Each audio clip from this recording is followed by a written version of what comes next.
বাংলাদেশের সবচেয়ে বড় নদী পদ্মা নদীর উপর দিয়ে বয়ে গেছে। সামনে দেখতে পাচ্ছি রেল লাইন উপরে।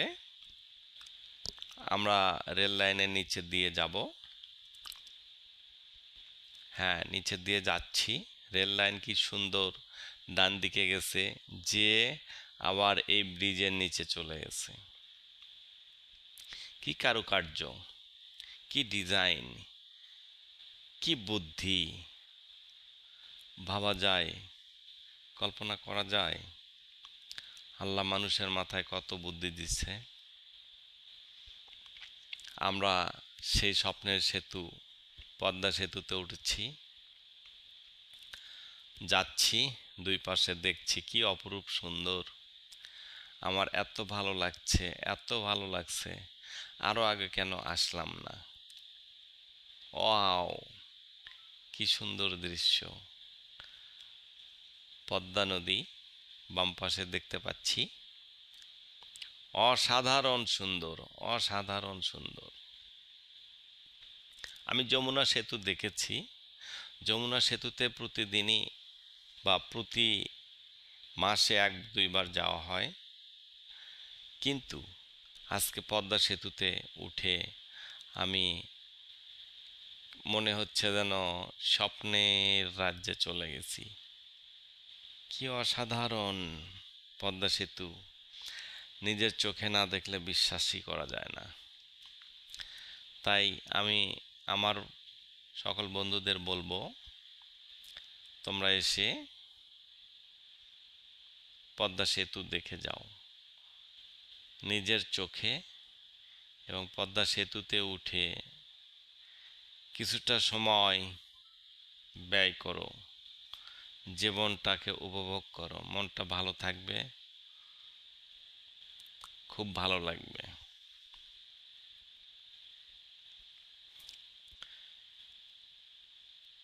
আমি এখন পদ্মা সেতুর মাঝামাঝি আছি, আর কিছুক্ষণ পরই নেমে পড়ব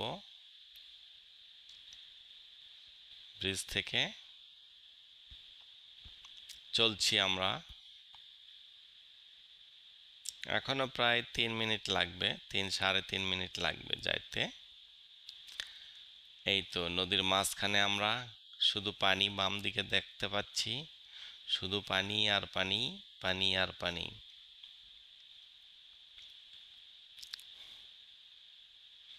অসাধারণ! এখানে না আসলে বুঝতেই পারতাম না যে কত সুন্দর জীবন মানুষের আল্লাহ দিয়েছে। অসাধারণ! একা একা আসলে কিন্তু ভালো লাগবে না, বন্ধু বান্ধব নিয়ে চলে এসো, তাহলে আরো অনেক ভালো লাগবে, মজা পাবে, মনটা ফ্রেশ হবে, মানসিক চাপ কমবে, ডিপ্রেশন কমবে, অনেক ভালো লাগবে।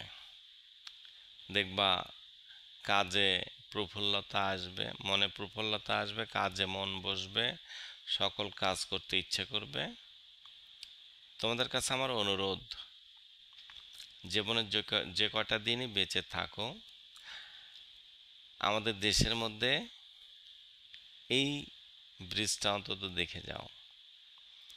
এই ব্রিজটা দেখতে গেলে তোমাকে পাসপোর্ট করতে হবে না, ভিসা করতে হবে না, খুব বেশি টাকা খরচ করতে হবে না, সদিচ্ছা থাকলে দেখতে আসতে পারবে। টাকা খরচ করে আসলে একটা সম্পদ হয়েছে বাংলাদেশের, বাংলাদেশের মানুষের টাকায়। এটা কোনো বৈদেশিক সাহায্য না, বৈদেশিক ঋণ না, এটা আমাদের নিজের টাকায়, আমাদের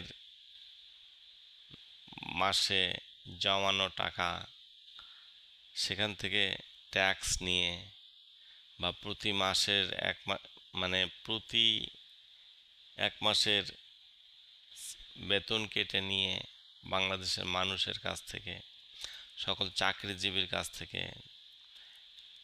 নিয়ে এই ব্রিজটি করা হয়েছে। অসাধারণ। এই ব্রিজ দিয়ে বাংলাদেশের দক্ষিণাঞ্চলের সাথে ঢাকার যোগাযোগ বৃদ্ধি পেয়েছে। প্রতিদিন দক্ষিণাঞ্চল থেকে, বাংলাদেশের দক্ষিণের বিভিন্ন জেলা থেকে কাঁচামাল এই ঢাকা শহরে নিয়ে আসে। আগে যেটা সম্ভব হতো না, আগে ফেরির জন্য অপেক্ষা করতে হতো, ফেরিতে কাঁচামাল পচে যেত, দেখা যেত যে সারা দিন লেগে যেত ঢাকায় পৌঁছাইতে, ফলে শাকসবজি নষ্ট হয়ে যেত। কিন্তু এখন 2 থেকে 3 ঘন্টার মধ্যেই, 3-4 ঘন্টার মধ্যেই ঢাকায় পৌঁছায় যায়। ঢাকার মানুষ টাটকা সবজি খাইতে পারে। এছাড়া দক্ষিণাঞ্চলের মানুষও লাভবান, অনেক টাকায় বিক্রি করতে পারে, তাদের লস হয় না, সবজি পচে যায় না, নষ্ট হয় না। আমরা এখন ব্রিজ থেকে নেমে পড়ব, কিছুক্ষণের মধ্যেই নেমে পড়ব। তো দেখা হবে আবার পরের কোনো এক ভিডিওতে। Thank you.